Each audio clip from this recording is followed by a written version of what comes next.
압도적 경제방송 박근영의 데일리 힌트 시간입니다. 반갑습니다. 오늘은 4월 2일 화요일 소식입니다. 오늘 시장은 사실은 삼성전자와 그 외의 주식들 이렇게 정도로 표현을 해도 될 정도이고요. 상당히 좀 쏠림이 굉장히 좀 심했다 이렇게 볼 수 있습니다. 외국인들은 현선물 분위기가 나쁘지 않았지만 체감적으로 느껴지시는 코스닥 쪽의 하락폭이 워낙 컸기 때문에 더 좀 삼성전자와 그 외 주식들로 평가할 수 있겠죠. 그런 부분들이 오늘 시장에 상당히 좀 어려움을 더 주었던 것이 아닌가, 상대적으로 박탈감 같은 느낌을 받았을 것 같습니다. 시장이 이렇게 흘러가지만 그래도 우리가 대응을 해야 되기 때문에 여러 가지 이슈들을 다시 한번 조목조목 한번 분석을 해 보겠습니다. 시장 동향을 먼저 좀 말씀드릴까요? 코스피는 3.7포인트 하락 출발로 일단 시작을 했는데요. 외국인들은 코스피 200과 선물 매수 출발 보였고, 기관은 현물 매도 그리고 선물 매수 출발 보였습니다. 이 마이크론의 급등 영향에 반도체와 소부장 그리고 여러 가지 부분에서는 대형 IT라든지 정유사, 지주사, 통신 장비 등이 소폭 강세 출발했습니다. 이 장 초반 별로 그렇게 확산세가 보이지 않았고요. 특히 반도체 쪽에 삼성전자 쪽으로 좀 집중이 되는 모습을 보였죠. 그 외에도 어제 말씀드렸던 유리기판이나 PCB, 그다음에 OLED나 의료 AI, 전선 등의 테마군들이 일단 강세를 출발했습니다. 3월에 ISM 미국의 제조업 지수가 50.3으로 나오면서 예상치 48.3을 크게 상회하는 서프라이즈가 나왔죠. 사실 먼저 좀 띄워드릴까요? 이 자료가 있습니다. 이 보시면은 ISM 제조업 지수가 나오죠. 2022년 10월 이후에 16개월 만에 확장 국면으로 진입되면서 경기가 너무 좋다 이렇게 느껴질 수 있죠. 그러다 보니까 어떤 느낌이 들죠? 금리 인하가 좀 늦어지는 거 아닌가? 금리 인하 당장 쉽지 않을 수도 있겠네. 이런 생각들이 들 수밖에 없죠. 그러다 보니까 미국 국채 10년물 금리가 4.3%를 상회했고요.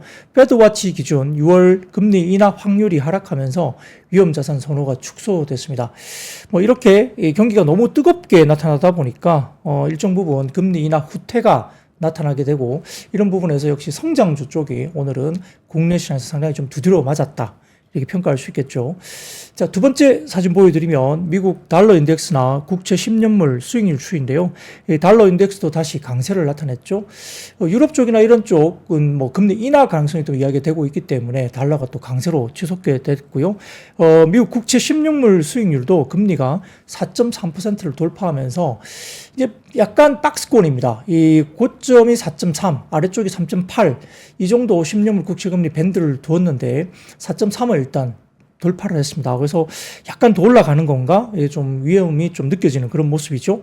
이런 부분들 때문에 이런 여러 가지 경기에 대한 부분, 그리고 어떤 환율 부분에서 달러가 강세가 계속되고 있고, 이런 미국 10년물 국채 금리가 4.3을 돌파하면서 조금은 불안감이 더 휩싸이게 되는 모습입니다. 그래서 이제 미국 국채 금리가 이렇게 상승을 하다 보니까 6월에 금리 인하 확률이 50%대로 조금 이제 낮춰지고 있죠. 50%대라고 해도 그렇게 낮은 편은 아니긴 합니다만 역시 좀 우려를 가지고 있다 이렇게 볼 수 있겠습니다. 여기에 따라서 하방 리스크 부분들이 있기 때문에 결국은 국내 증시에서 장 초반부터 바이오 섹터가 좀 거칠게 매도세가 나왔죠. 물론 일부 종목의 이벤트가 좀 일부 있긴 했습니다만 역시 이제 성장주 중심에 일단 매도가 나왔다는 것도 바이오 센티에 별로 크게 좋지 못했던 부분입니다. 코스닥 투심이 결국 이제 위축이 되면서 거래소 대비 코스닥이 오히려 많이 빠지는 모습을 나타냈고요. 다만 이제 코스피에서는 외국인들이 여전히 매수가 유지됐고 삼성전자의 매수가 집중되면서 지수가 방어됐습니다. 금리 상승과 강달러에도 삼성전자가 52주 신고가를 재차 경신했고요. H뱅 기대감에 따른 뱅크 오브 아메리카의 마이크론 목표 주가 상향이라든지 메모리 가격 상승에 따른 마이크론 신고가 경신, 이런 부분들이 영향을 미쳤고, 원달러 환율 같은 경우는 1350원 상회에도 반도체 업종이 지수 상승을 계속 견인하는 모습을 보였습니다. 삼성전자 아까 말씀드렸던 52주 신고가 나왔고, 외국인들이 11거래일 연속 수매수를 나타냈고요. 최근에 수급으로 보더라도 반도체나 IT 쪽으로 계속 외국인들이 집중하고 있다 모습을 말씀드렸죠. 그리고 SK 하이닉스도 일부 이제 자금이 유입되고 있습니다. 그리고 반도체 영향 때문에 외국인 현선물 수매수가 계속적으로 들어왔고요. 그러면 이제 금융 섹터 같은 경우는 금리 인하 기대가 후퇴가 되면서 좀 괜찮았고, 화장품 같은 경우도 일부 종목들이 수출량 개선이라든지 실적 기대 이런 부분에서 오전장에 일부 좀 플러스권으로 나오는 종목도 보였고, 조선 같은 경우도 펀더멘탈 개선 대비 소외됐다는 이야기 때문에 오전에 업종별로 일부 상승세가 나왔습니다. 코스닥은 바이오시밀러 독점 공급과 신약 FDA 승인 기대감에 최근에 강세를 보였던 제약바이오 쪽이 금리 속등 부담감에 약세로 접어들었고요. 반면 이제 삼성전자의 기업용 SSD 가격 인상 계획 소식이 알려지면서 낸드 관련 주식이라든지 그다음에 LPG 역시 에너지 쪽이죠. 그 종유 WTI가 5개월 만에 최고치를 돌파했다는 이슈가 나오면서 WTI 관련된 종유도 일단 에너지 관련주가 강세를 보였습니다. 금융위원회가 회계, 배당 부분 간담회를 열면서 기업 밸류업 관련된 프로그램 업종 기대감도 부각이 됐죠. 그래서 특히 보험과 증권 업종이 상승 전환하면서 일단 지수 방어를 했고요. 반면 부진한 수출 실적에 현대차나 기아 같은 자동차 부분에서 코스피 상승을 또 제한했습니다. 아까 말씀드렸던 원달러 환율은 개장 직후 전날보다 5.3원 오른 1354.7원으로 거래되면서 달러와 강세가 역시 이제 계속적으로 지속되는 모습을 보였고요. 업종별로는 전기전자 강세 보였고 역시 삼성전자 위주로 상승하면서 주가 상승을 주도했습니다. 전력 수요 증가에 따른 HD 현대일렉트릭 강세가 또 주가 상승에 기여했는데 역시 이것도 역시 변압기 쪽은 AI 관련된 확산 테마로 볼 수 있겠습니다. 그리고 밸류업 모멘텀으로 외국인 순매수에 힘입어서 보온증권이 강세를 보였고요. 삼성화재, DB손보, NH투자증권 상승하면서 주가 상승도 주도했습니다. 반면 술축 실적이 부진했던 완성차 업종 주가 하락세를 보였고 현대기아 주가 하락으로 운수장비 약세였고요. 또한 모멘텀이 부재했던 전기가스업도 약세였습니다. 이 코스닥은 외국인 기관 순매도로 하락세를 보였는데 업종별로는 반도체 역시 코스닥에서 강세 보였고 마이크론 신고가 갱신에 반도체 훈풍이 역시 오늘 많이 오른 코스닥 반도체 쪽은 엑시콘, 테스, 네오셈 이런 종목이죠. 이런 종목들은 또 CXL 관련된 테마주로도 언급이 되겠죠. 그런 종목들도 일부 많이 올랐고요. 그다음에 이제 반도체 업종 주가 급등에서 이어졌고 제약은 차익 실현 매물이 출회되면서 약세 지속했습니다. 삼천당 제약이나 바이넥스가 주가 하락을 주도했고요. 또한 최근에 미디어 업종 가운데 꽤 꾸준하게 올라왔던 CJ ENM도 장중에 급등한 주가 부담 때문에 약세 전하는 것이 특징이다 볼 수 있겠습니다. 그래서 전체적으로 코스피나 코스닥 모두 공이 반도체 쪽으로 좀 쏠렸다 볼 수 있고요. 거래소 쪽은 역시 대규모 외국인 자금들이 삼성전자 그리고 우선주까지 굉장히 많이 집중됐던 모습도 볼 수 있다 이렇게 바라볼 수 있습니다. 그래서 오늘은 삼성전자 외 주식들 이렇게 아마 한마디로 좀 설명을 드릴 수 있는 하루였습니다. 네, 시장이 좀 어려웠던 만큼 섹터 얘기도 좀 지리할 수 있겠지만 그래도 역시 반도체 이야기를 또 들을 수밖에 없죠. 오늘도 역시 삼성전자 위주로 주가들이 굉장히 좀 집중됐던 모습인데요. 역시 6월에 금리 인하 기대감 후퇴 등의 혼조세로 마감했지만 전일 미국 시장에서 필라델피아 반도체 지수는 강세 마감을 했습니다. 지수는 전 거래일 대비 56.89, 1.16% 상승한 모습을 보였고요. 인텔이 0.79, AMD가 1.58, 마이크론 테크놀로지가 5.44%가 상승세를 보이는데 특히 마이크론이 이제 급등하면서 신고가 경신을 했죠. 그래서 중국 신공장 건설 소식 그리고 뱅크 오브 아메리카의 목표 주가 상향 소식에 마이크론이 큰 폭으로 상승했습니다. 이 마이크론은 지난 27일 중국 북서부 산시성 시안에서 25년 하반기 생산을 목표로 새로운 반도체 패키징과 테스트 공장 기공식을 개최했다고 밝혔고요. 해당 시설은 지난해 마이크론이 발표한 43억 위안 약 6,200만 달러 투자 계획의 일환으로 보입니다. 또한 뱅크 오브 아메리카가 인공지능 AI 붐으로 인해서 마이크론이 수혜를 입다고 보면서 목표 주가를 기존의 120달러에서 144억 달러까지 목표 주가를 상향 조정했습니다. 자, 표를 하나 보여드릴까요? 네. 마이크론의 주가가 이렇게 올라가고 있죠. 시원시원하게 올라갑니다. 좀 굉장히 부러운 모습이고요. 신고가 경신했습니다. 그래서 정규장에서 5.5% 급등했고 시간 외에서도 추가적으로 상승세를 보이는 모습도 보였고요. AI 가속기가 시장이 향후 3년간 2천억 달러로 2배 이상 확대될 것으로 전망됐기 때문에 이런 모습들을 같이 올라갔고요. HBM 수요도 27년까지 200억 달러 규모로 성장할 것이라는 분석 보고서가 나왔습니다. 지금까지는 엔비디아라든지 그다음에 브로드컴 위주로 전개가 됐지만 최근에 시장이 성장하면서 2위 벤더들이 최근에 주가 퍼포먼스를 보여주고 있다는 분석도 나오고 있습니다. 여기에 따라서 마이크론 같이 2위 벤더들이 기회를 가지고 어제 5.5% 올라가면서 역시 뭐 기본적으로 상당히 점유율이 시장 점유율이 마이크론이 5%대에서 아마 시장의 HBM 점유율을 20% 중반까지 좀 끌어올릴 수 있지 않을까라는 해외 쪽의 분석이 나온 것 같습니다. 그래서 특히 마이크론 테크놀로지라든지 마벨 테크놀로지, 그 다음에 AMD 세 종목을 지금 미국 시장에서는 어떻게 불리는지 아세요? 이 세 종목에 대해서 이렇게 평가를 합니다. 아까 말씀드렸던 마이크론, 마벨, 그 다음에 AMD 세 종목을 주니어 사무라이라고 칭하고 있습니다. 왜 사무라이라고 칭했을까요? 이게 굉장히 좀 재밌는 이야기인데요. 사무라이의 제일 마지막 그 단어 알파벳이 뭡니까? AI죠. 예. 그래서 사무라이 철자 마지막에 AI로 끝나는 것을 빗댔다는 밈인데요. 왜 하필이면 사무라이죠? 예. 좀 마음에 안 듭니다만. 아무튼, 예. 이렇게 그 주니어 사무라이라고 이렇게 불린다고 합니다. 마이크론 테크놀로지, 마벨, 그 다음에 AMD 이 세 종목이 이렇게 불린다고 하네요. 그래서 뭐 이것도 밈이긴 하지만 뭐 살짝 제 개인적으로서는 센티적으로는 좀 마음에 안 드는데 아무튼 AI라는 뒤에 알파벳이 AI 붙는다고 해서 주니어 사무라이라고 불린다고 합니다. 자, 업계에 따르면 최근 2, 3주 사이에 낸드 프레시 메모리 제품인 기업용 솔리드 스테이트 드라이브, 그러니까 이게 SSD죠. 이쪽에 품귀 현상을 빚고 있는 것으로 나타났다고 알려졌습니다. 그래서 삼성전자가 지난해 최악의 불황기를 겪었던 낸드 부분에 이 기업용 SSD 가격을 올해 2분기 20에서 25% 인상 발표를 했죠. 여기에 따라서 당초 전분기 대비 15% 수준에서 인상할 계획으로 알려져 있었지만은 이 예상을 뛰어넘는 수요 급등의 가격 인상을 폭을 확대했다라고 분석이 됩니다. 여기에 따라서 생성형 인공지능 열풍과 함께 글로벌 빅테크들의 데이터 센터 구축이 잇따르고 있고 데이터 센터에 필요한 이 저장 장치 수요가 폭발적으로 늘고 있기 때문에 분석이 되고 있는데 특히 1분기 말인 최근 2주간 이 같은 수요가 집중되면서 아마 5일 발표 예정인 삼성전자의 올해 1분기 잠정 실적 발표에도 아마 호재로 작용할 가능성이 높다라고 평가를 받고 있고요. SK 하이닉스 역시 기업용 SSD 품귀 현상의 수혜를 똑같이 입을 가능성이 높다라고 분석도 됩니다. 자, 다음 사진 보여드릴까요? 낸드 가격 추이인데요. 최근에 트렌드 포스 자료에 따르면 이렇게 지난 10월부터 해서 지금 3월까지 낸드 가격이 이렇게 많이 올라오고 있습니다. 그러니까 D램도 상당히 좋은데 낸드도 역시 보수적으로 봤지만 같이 이렇게 급등하는 모습을 보이고 있다는 거고요.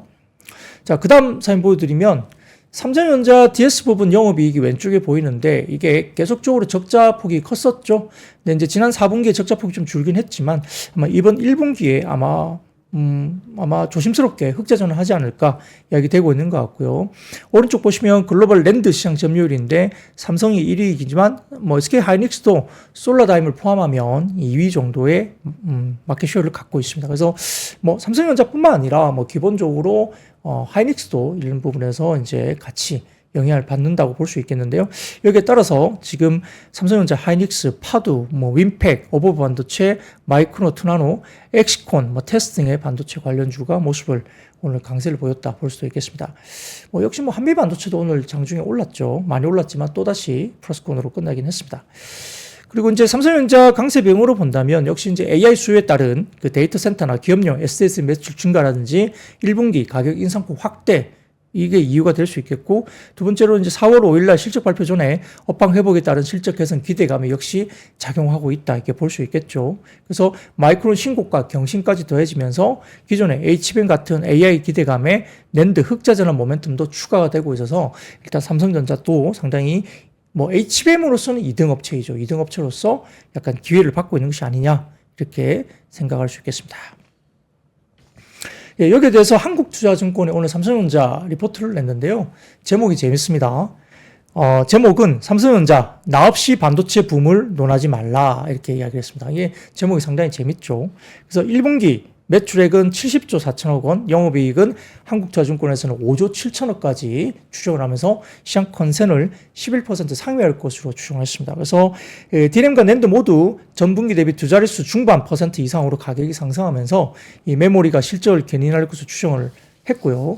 또한 이제 HBM 논란은 더 이상 그 논란이 불필요하다는 언급을 했습니다. 그래서 엔비디아양 HBM 인증이 여전히 논란이긴 하지만 본래 삼성전자의 주 고객인 AMD에는 안정적으로 HBM 판매를 지속 중에 있다. 그래서 HBM3까지 8단 제품만 사용하는 엔비디아와 달리 AMD는 12단 제품을 메인으로 사용하기 때문에 삼성전자의 HBM 비트 그로스 측면에서는 유리하게 작용할 수 있다라고 평가했습니다.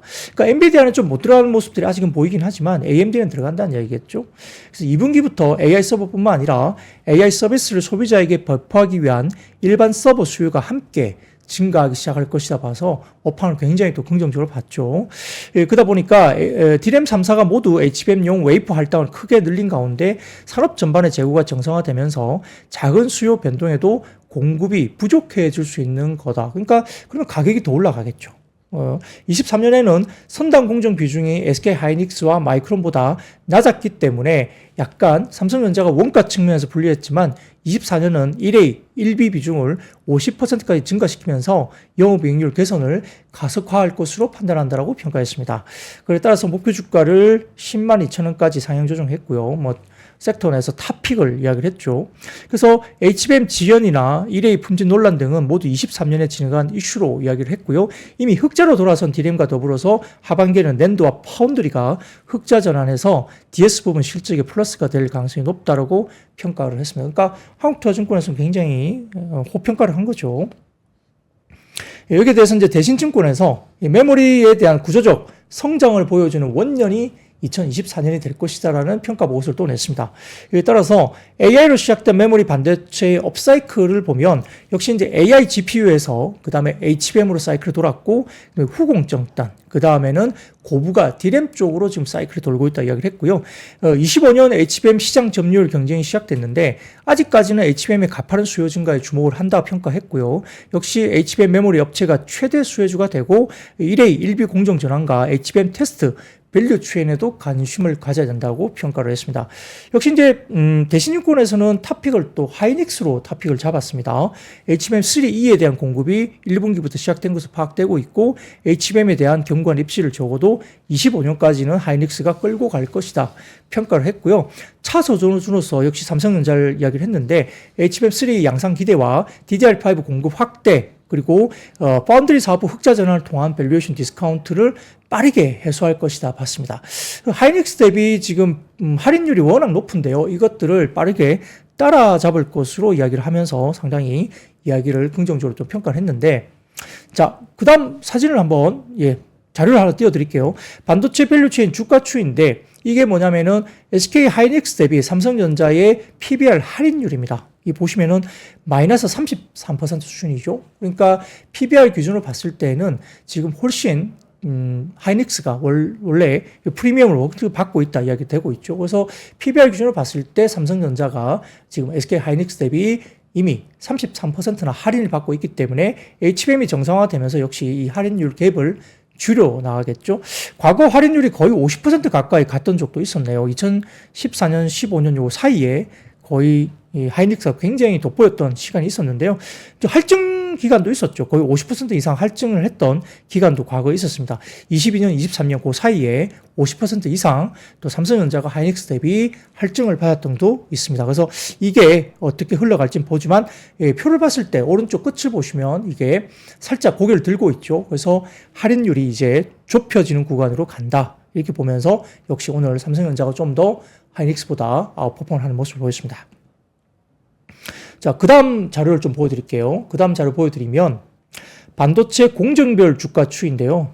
이게 이제 뭘 이야기하냐면 반도체도 뭐 후공정, 전공정 등등이 있습니다. 그래서 장비, 부품, 뭐 소재 이렇게 등등이 있는데 자, 그 100을 놓고요. 23년 제일 초반 이쪽을 100을 놓고 최근에 주가 흐름을 보면 제일 위쪽에 파란색 실선이 있습니다. 이게 후공정 장비 쪽이 제일 많이 주가가 오랐네요. 반도체 소부장들입니다. 후공정 장비.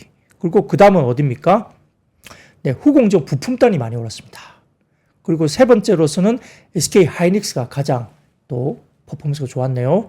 그 다음으로 보면 검은색 실선이 전공정 장비. 그러니까 전공정 장비가 후공정 장비나 부품보다는 덜 올랐죠.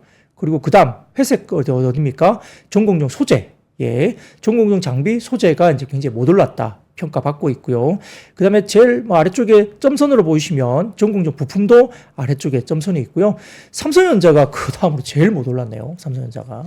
상승폭을 본다면 삼성전자가 가장 상승폭이 지금 크게 오르지 못했다 볼 수 있습니다. 그래서 이렇게 따진다면은 이제 기회가 어디에 있습니까? 거꾸로 따져보면 되죠. 삼성전자의 기회가 많을 수도 있고요. 그 다음으로 보신다면은 전공정 쪽에 부품, 소재, 장비 쪽에 또 기회가 올 수 있다. 왜냐하면 그렇게 오르지 못했기 때문에 룸이 남을 수 있고 변곡점이 온다고 한다면 이런 어떤 변수에 따라서 변곡점이 왔을 때 오히려 상승에 대한 기회 룸이 훨씬 더 많이 남아있다라고 평가도 할 수 있겠습니다. 그러다 보니까 주성 엔지니어링, 그 다음에 유진테크 이런 종목들도 이제 슬슬 이야기가 나오죠. 그리고 소재 쪽도 동진 세미캠 이런 종목들도 나오고 한솔케미칼, 솔브레인 이런 종목들도 슬슬 조심스럽게 종목들에 대한 이야기가 나오고 있습니다.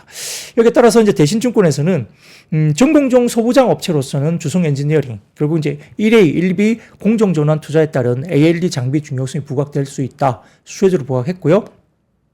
파크 시스템즈 EUV 도입이 되면서 산업용 원자 현미경 수요 증가가 되면서 파크 시스템 전공정 소부장 업체로서 관련된 수혜주로 이야기를 했고요. 또 코미코 24년 2분기에 반도체 가동률 회복이나 24년 인텔 파운드리 투자에 따른 수혜가 존재할 수 있는 종목으로 코미코를 또 들었습니다. 그 다음에 테스트 소부장 업체로서 ISC 이게 AI GPU나 HBM 테스트 소켓 매출이 본격화될 것으로 봤고요. TSE를 디램용 프로브 카드 양상 기대를 하면서 TSE도 테스트 소부장 업체로서 평가를 했습니다. TSE는 낸드 쪽은 하고 있죠. 근데 디램 쪽이 없었기 때문에 프로브 카드 양산이 올해부터는 될 것이다라고 평가를 했죠. 그래서 그 다음 자료를 하나 보여드릴까요? 표를 하나 보여드리겠습니다. 그래서 HBM 밸류 체인 정리를 해서 이렇게 관련된 쪽으로 이야기를 했고요.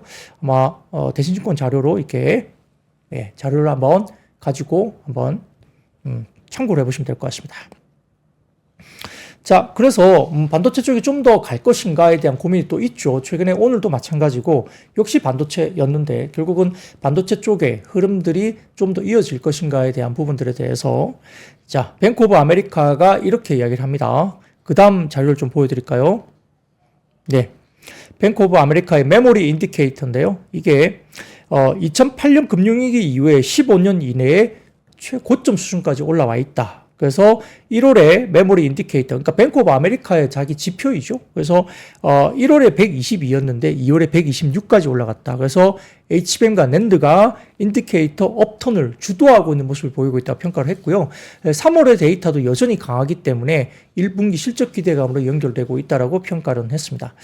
근데 이제 이 표를 보면 뉴 하이를 나타내고 있는 메모리 인디케이터인데 좀 피크에 다다른 느낌도 조금 들거든요. 이게 거꾸로 해석할 수 있잖아요. 그러니까 굉장히 좋은 건 알겠고 관련해서 이렇게 이런 부분들에 대해서 알겠는데 약간 조금 피크에 또 다다르고 있는 모습들이 과거 피크가 있었던 시기에 대해서 뭐 2009년 10년 넘어갈 때 피크라든지 이런 피크 관련해서 그렇게 많이 남아있지 않는 것 같은 느낌도 좀 듭니다. 그러다 보니까 약간의 또 경계를 해야 되나 이런 생각도 사실 이 표를 보면서 한번 해볼 수도 있겠습니다.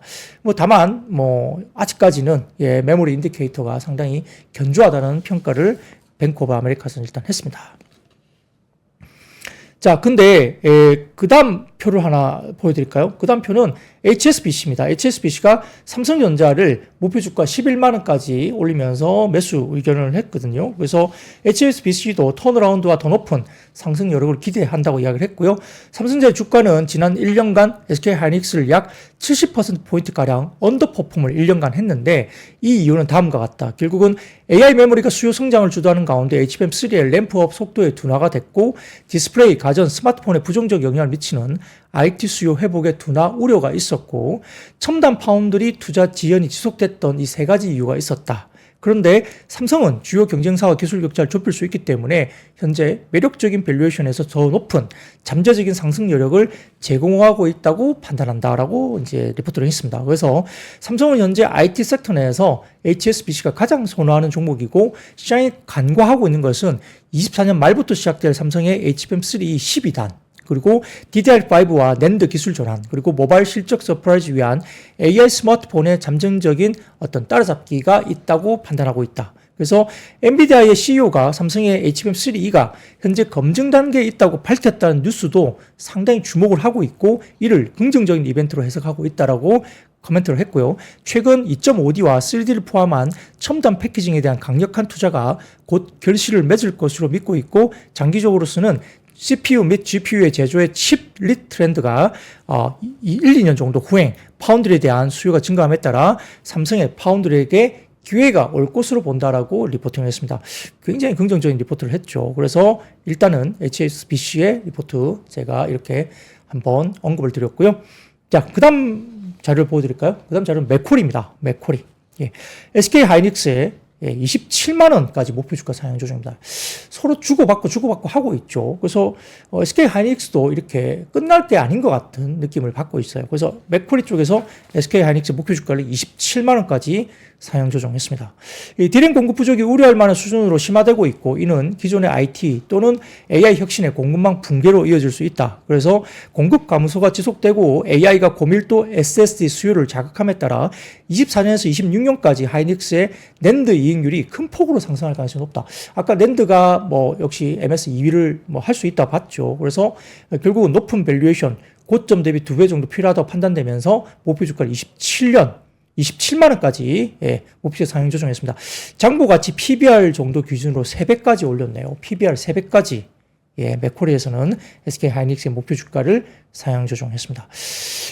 어느 정도 상당히 좀 높은 이야기들을 하고 있죠. 그래서 이렇게 갈 수 있는지를 한번 지켜봐야 될 것 같습니다만, 여튼 그 삼성전자도 굉장히 기회가 되겠지만 하이닉스 역시 쉽게 꺾이지 않을 수 있다라고 볼 수 있는 대목입니다. 근데 이제 지금 뭐 HBM 좋은 건 다 아시잖아요. 그래서 이제 우리가 알고 있는 HBM 관련주 다 알고 있는데 손이 잘 안 나갑니다. 근데 이제 저희가 주식시장에서 봐야 될 것은 뭐죠? 넥스트 스텝을 봐야 되죠. 넥스트 레벨. 그러니까 넥스트 레벨을 보기 위해서 이런 이야기를 조금 가져와 봤습니다. 자, 여러분들이 잘 알고 계시는 IT의 신 이영수 대표가 이제 몇 가지 이야기를 했는데 공감 가는 이야기가 있어서 한번 같이 공유를 한번 드려볼 텐데요. 자, 내년 반도체 시장을 이끌어갈 온 디바이스 관련된 부분을 정리한 내용들입니다. 이게 제가 좀 말씀을 드리면 내년에는 생성형 AI와 메모리 반도체 성장이 예상되고 있고 HBM과 2.5D 구조에 투자하는 기업들이 수혜를 볼 것으로 예상한다. 그러니까 2.5D 패키징 쪽입니다. 그래서 삼성전자와 하이닉스는 경쟁에서 선두로 나가기 위해서 노력해야 하는데 삼성전자는 AI에 초점을 둔 수혜를 볼 수 있을 거로 봤고요.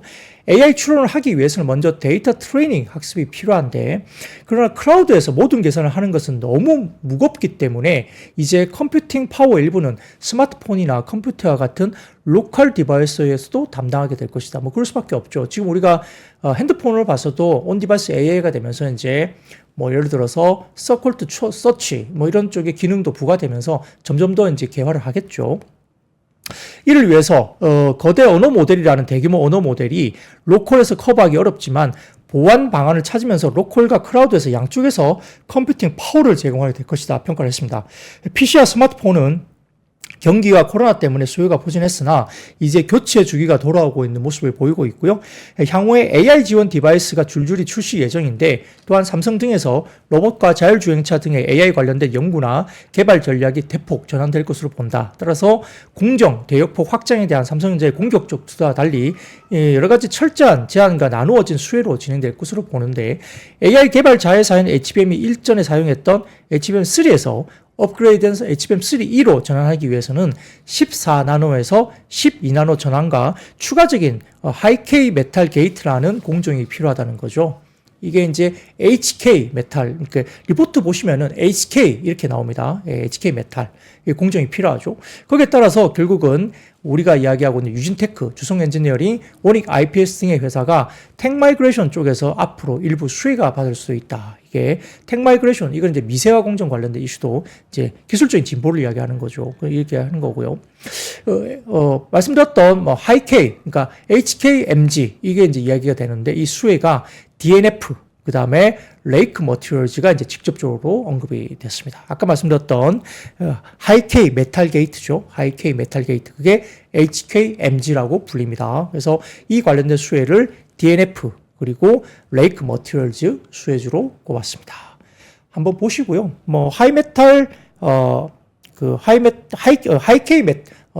하이K 메탈 게이트라는 것은 조금 생소할 수도 있는데 이 부분들을 한번 넥스트 레벨로 한번 우리가 공부를 해볼 필요가 있겠죠. 그래서 이 부분에 대한 이야기를 수혜로 DNF나 레이크 머티리얼즈가 소개됐으니까 한번 찾아보시기 바랍니다.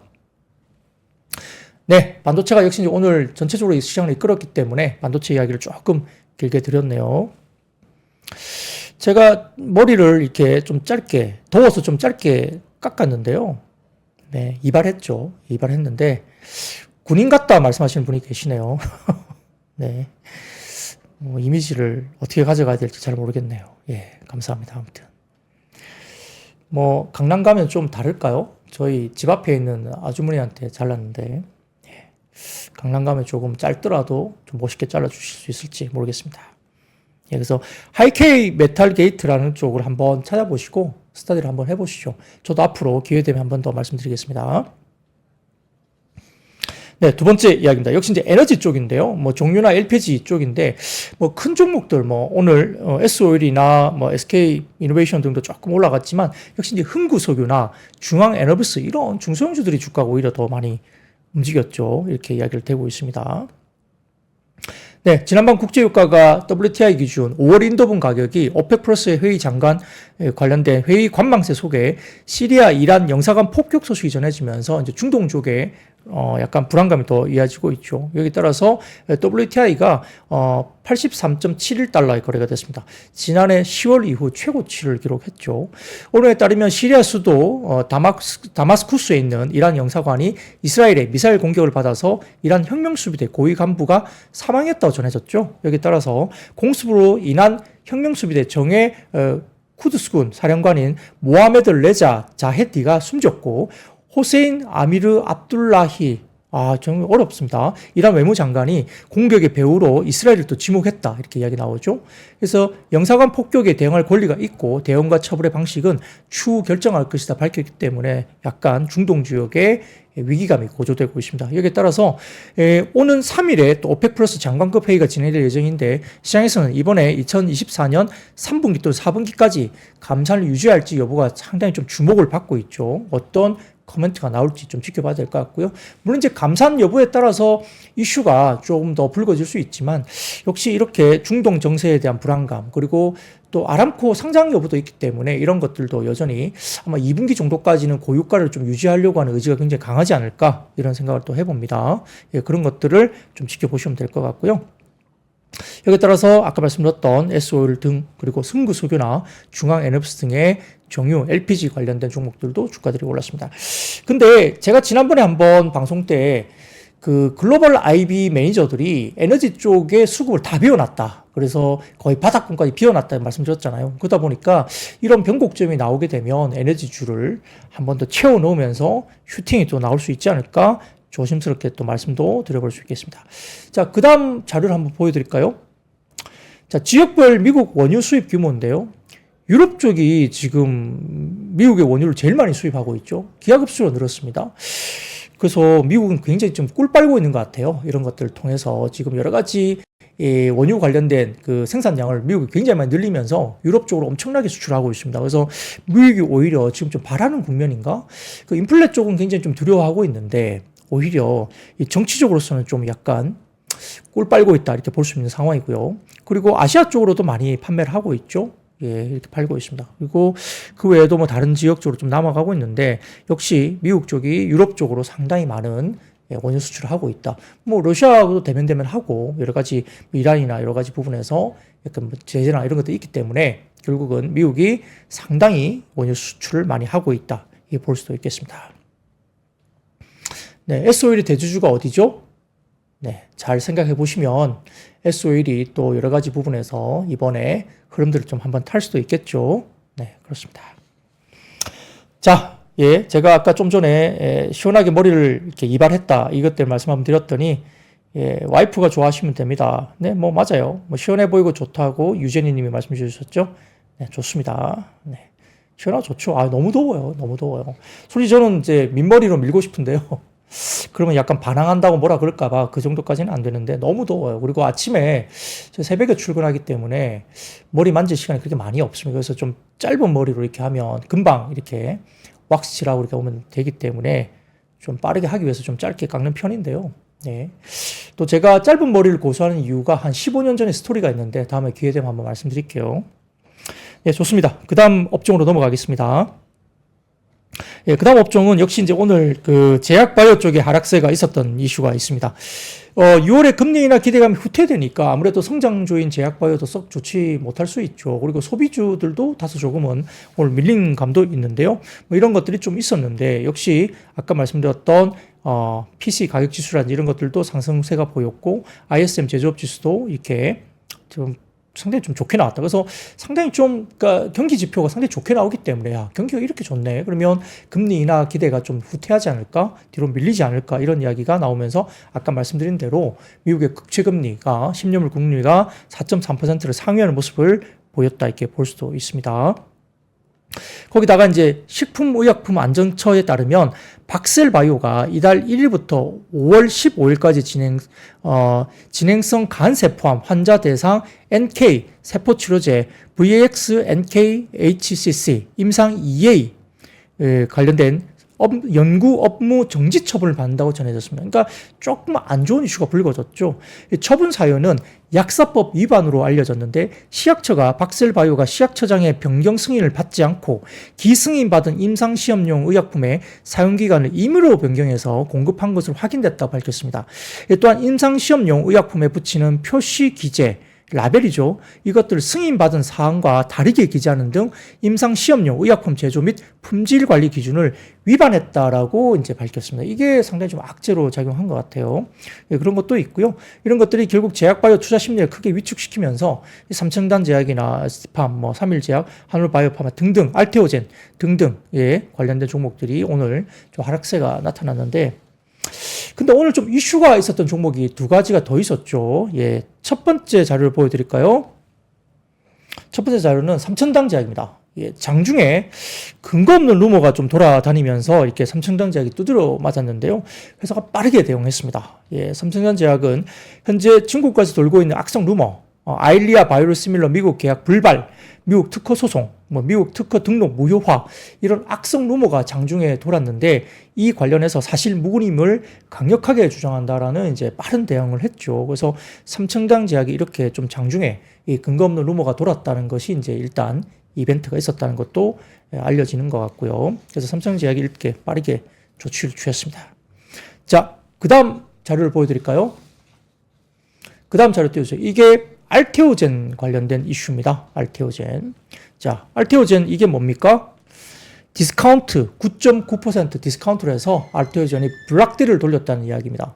뭐 이러다 보니까 아무래도 뭐 물량이 튀어나온 거잖아요. 그리고 9.9%나 거의 10% 가까운 디스카운트율로 블락딜을 했기 때문에 뭐 악재로 작용할 수 있죠. 예, 그러다 보니까 알테오젠도 이런 영향을 오늘 미치면서 이벤트가 있었다 볼 수 있습니다. 제약바이오가 이렇게 약간 몇 가지 종목들이 이렇게 좀 노이즈가 생기면서 오늘 좀 좋지 못했던 모습을 설명드릴 수 있겠습니다. 자, 그 다음 섹터입니다. 그 다음 섹터는 자동차 부품 쪽입니다. 자동차와 부품 쪽인데 오늘 신영증권이 보고서를 내면서 현대 기아차 관련된 글로벌 도매 판매가 2개월 연속 전년 동기 대비 감소세 지속했다고 이제 밝혀졌고요. 3월에 현대기아 글로벌 도매 판매가 각각 전년 대비 마이너스 3.7과 마이너스 2.4% 감소했으나 이제 신영증권의 예상치에는 부합했다고 평가는 했습니다. 아울러서 현대차, 기아 내수 판매가 3월에도 역성장을 지속한 가운데 해외 판매마저도 전년 동월 대비 감소세로 전하는 것이 3월 도매 판매의 특징이라고 밝혔죠. 자, 신영증권 자료를 한번 띄워드릴까요? 네, 현대차와 기아의 관련된 글로벌 도매 판매 자료입니다. 보시면은 현대차, 기아 관련된 네모난 박스가 보이시죠? 내수와 해외 쪽 물량이 있고요. 증가율이 이렇게 전년비 대비로서 내수가 16% 정도 빠졌고 해외도 0.7% 빠졌죠. 전체는 3.7% 현대차 빠졌고요.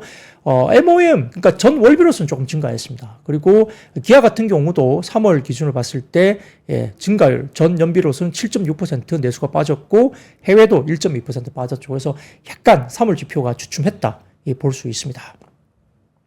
자, 1분기 글로벌 도매 판매는 현대차가 전년비 1.9% 빠졌고요. 기아가 전년비 1% 감소했고, 중국을 제외한 연결 대상 판매는 현대차가 전년비로서는 유사했고, 기아는 전년비 마이너스 1% 감소가 추정된다고 밝혔습니다.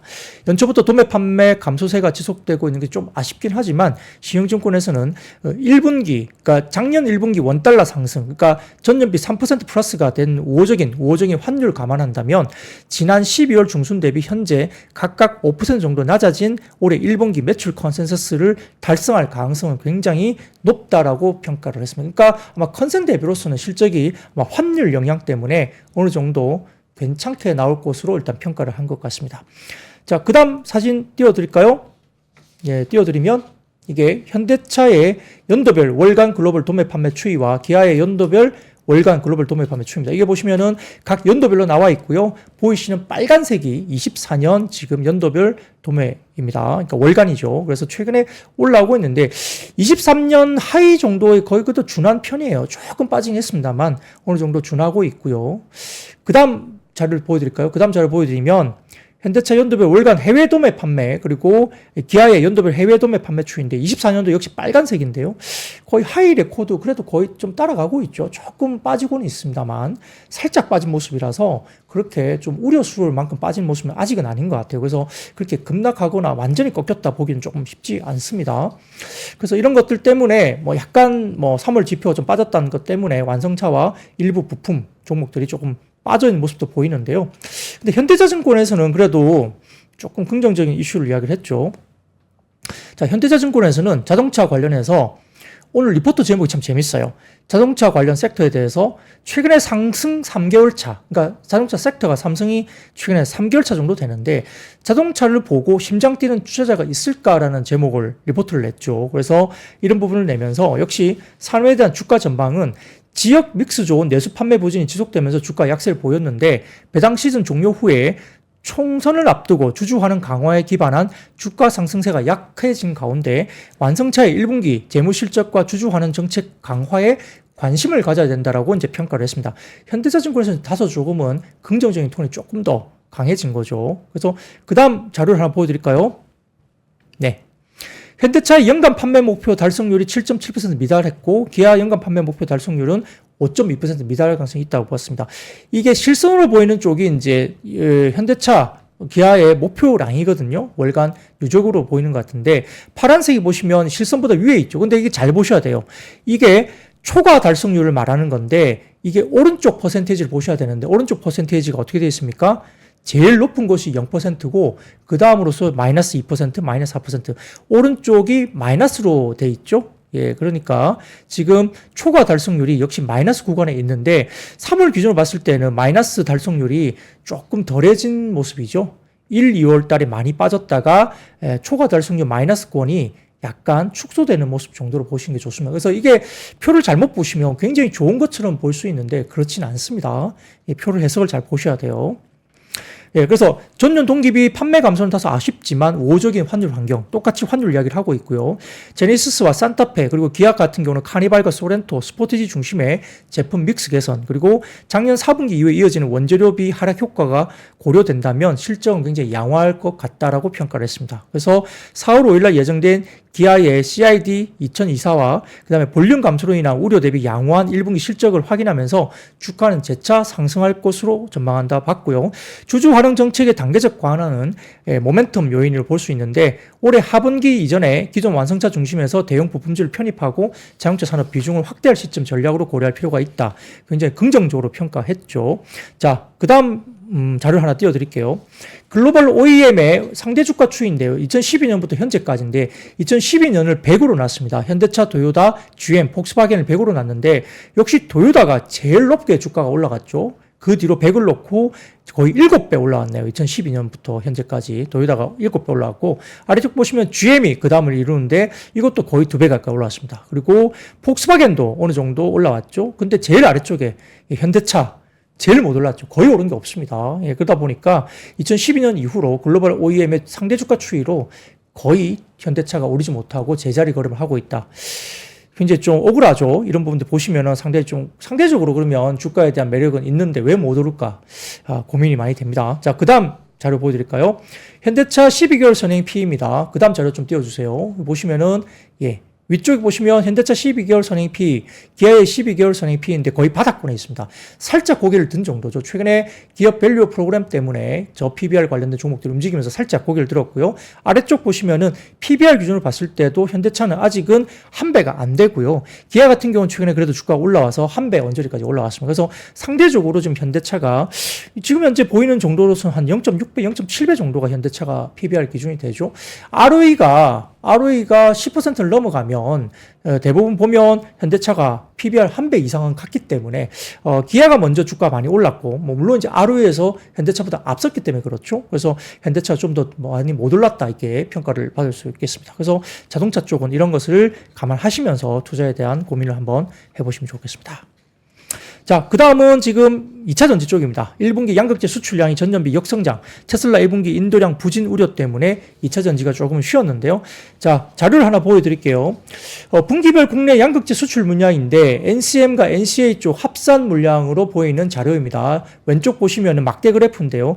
역시 역성장 쪽에 있긴 하지만 물량이 늘고는 있습니다. 그래서 역성장 쪽이 아직은 있고요. 그럼에도 불구하고 이게 조금 줄어들고 있다는 데서 이제 약간 바닥론이 나오고 있는데 오른쪽 보시면 국내 셀 3사 배터리 판매량도 중국 제외 시장으로서는 역시 전년비 29% 성장은 했죠. 22년 대비 23년입니다. 올해 성장이 어떨지 좀 지켜봐야 될 것 같고요. 그래서 약간의 양극재 수출 물량이 조금은 역성장하고 있는 부분들이 아직까지는 조금은 주가를 주춤하게 만들고 있는 부분이 있다 볼 수 있고요.